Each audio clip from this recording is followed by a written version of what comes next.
Okay, I have my banana scaled and I'm ready to proceed with the mixing and portioning of my banana bread.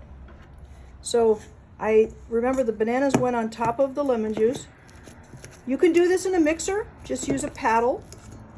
I'm going to do this by hand, but it's very easy to do in the mixer. If you use a mixer, don't go over the lowest speed. This is a very slow mix. Well, it's actually very quick to do, but you don't want to put the mixer on a very high speed. You'll incorporate a lot of air in there, which in this particular mix we don't want. Excuse me. Even though the bananas are very, very ripe, because I'm mashing them with the lemon juice, they don't turn very brown. That's one reason we're using lemon juice. You can see they still stay kind of a nice light yellow, yellowish brown. I don't need to make a puree out of this. I just want to remove the large lumps, and that will be just fine. Okay, so I'm going to proceed with adding the rest of the liquids. By hand, I'm going to use this whisk, but don't change to a whisk if you're doing it on the machine. On the machine, continue to use a paddle. That will be fine. So I'm going to add the egg that I scaled. So I am adding the oil and the eggs. And I am going to mix that with a whisk. You don't need to use a whisk. You can easily use a spatula. But a whisk allows me to homogenize the fat so it doesn't come to the surface. Again, doesn't need to happen. And also because I didn't pre-mix the egg, so I want to make sure that I mix the egg really well. If I'm not going to use a whisk, then I should use a fork on the eggs. Now I'm going to add the sugar.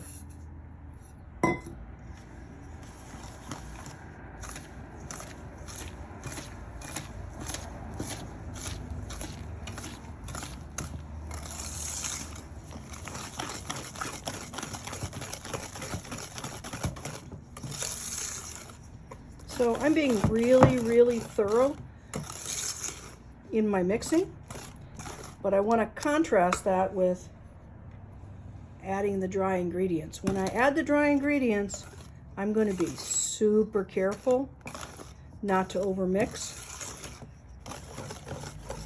because as soon as flour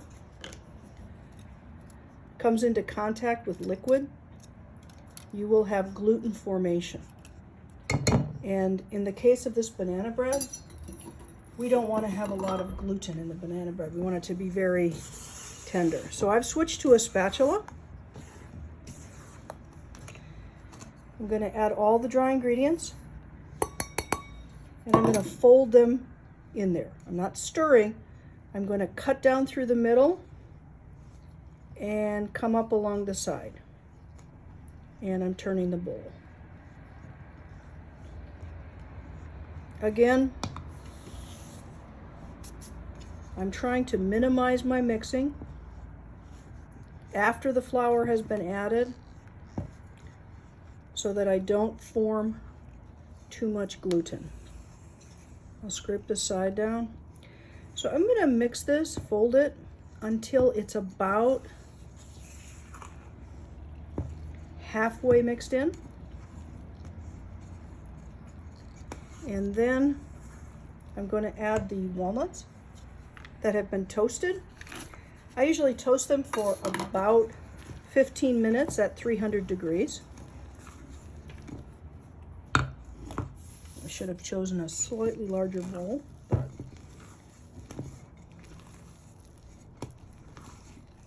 So I'll scrape down the side. I don't want to overmix, but at the same time, I need to make sure that it's thoroughly mixed from the bottom. I'm going to stop mixing as soon as I see that all of the dry ingredients have been incorporated. Okay, my mix is done. I'm going to bring forward the scale, and I have the 3 molds, and I'm going to scale them individually. So we're going to go with 16 ounces for the 2 larger molds.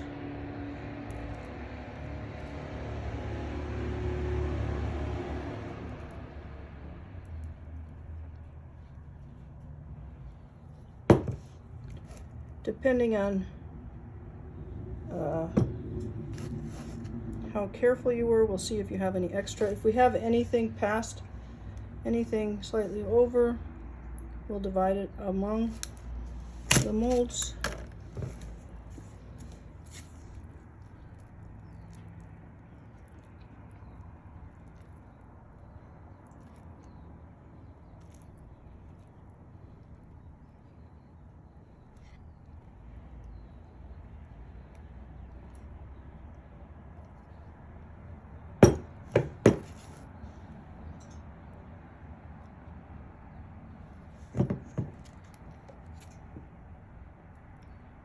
If we were in the bake shop, I'd be showing you how to do this with your hand. It's much faster, but we're at home, so we can be a little more delicate. Okay, and then we'll see how close we are. This one should be 10 ounces.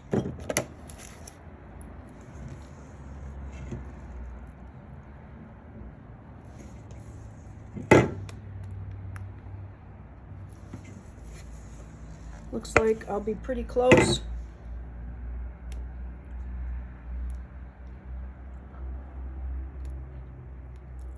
Okay, I just have a little scraping from the bowl, which I'll just divide between the 2 larger molds.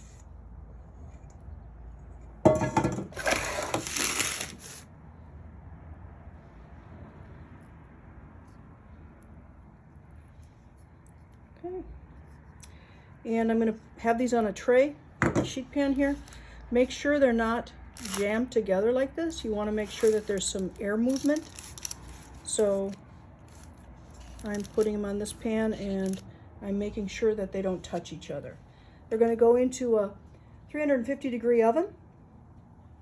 The small one will bake about 40 minutes, 35 to 40 minutes. The large ones will bake 50 to 60 minutes. We're going to turn it around after 20 minutes and take another look at them. We try to turn when they're baked about halfway. So here are the finished banana breads. The middle one, the small one, actually took 45 minutes, and the 2 larger ones took 55. And just for variation, before I baked the one here on the left, I just crushed up some walnuts and sprinkled it on top, just to show you a variety. So there you go with your finished banana breads.